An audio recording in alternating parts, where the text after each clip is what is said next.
The convention center project has been put on hold, and if it does go through, it'll be right off I-35 near Apogee Stadium. Jared Rodriguez, NT Daily News. UNT opened its doors in 1890, and some of the first classes offered at the school were in a variety of topics from science to teaching to music.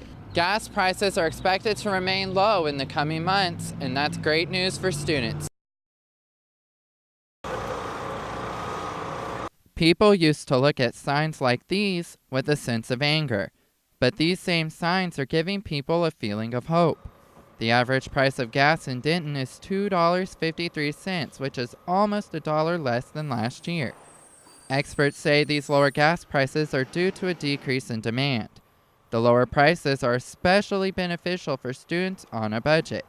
And officials say this is good news for University of North Texas students who commute to school regularly. Because there are a lot of people who commute from Dallas, Louisville to campus. So I do think it represents a decent amount of students' budgets.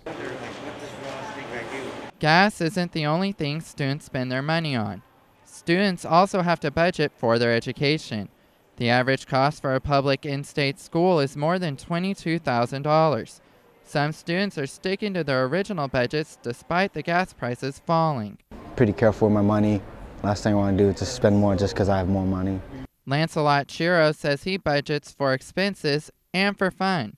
He is not planning to change his budget because of the gas prices. But he says that the lower gas prices do help him be more mindful of his spending. Reagan does not think it'll have a big effect on those who live on or near campus. Gas prices are expected to remain low in the coming months, and that's great news for students. Jared Rodriguez, NT Daily News. UNT's Model UN is headed to Beantown and Harvard for the National Model United Nations Conference. They're representing Equatorial Guinea at the 4-day conference. Students will be involved in several global crisis scenarios that cover a range of international topics. Model UN President Connor McElroy says he is excited to experience a national conference. I've competed regionally before, but this is going to be the first time to actually see what it's like on a national scale. It's going to be pretty exciting. Members of the organization are raising money to fund their trip to Boston. The club's coordinator says several factors go into deciding a winner. As well as your involvement in the resolution writing process, which resolutions basically represent the assembly's solution to the problem. Teams are expected to write position papers prior to the conference. The winner of the UN competition will be based on the attendees' performance and their position papers. UNT's Model UN meets every Thursday in the Environmental Science Building. The conference takes place February 12th through 15th. Jared Rodriguez, NT Daily News. The University of North Texas Model UN braved the historic snows in Boston to compete at their international conference. The weather forced them to extend their trip by 2 days.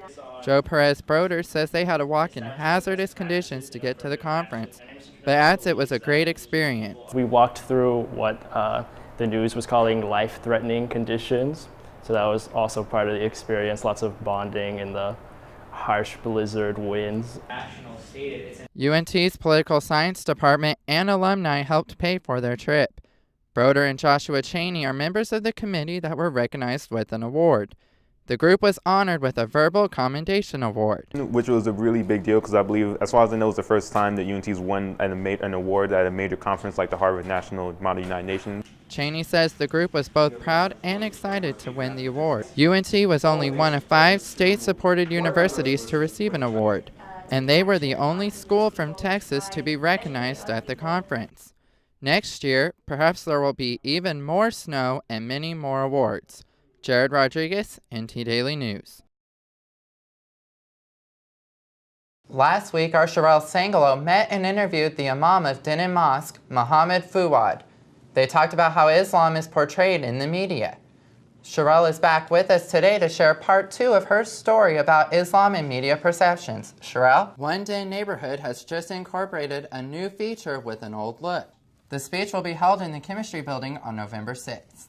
And I overheard the Mayborn School of Journalism is putting that on. Really? Guess we'll have to go then. That's all for this edition of NTDaily.com. Beginning fall 2015, Oklahoma residents attending the University of North Texas won't have to pay out-of-state tuition. And I'm Jared Rodriguez.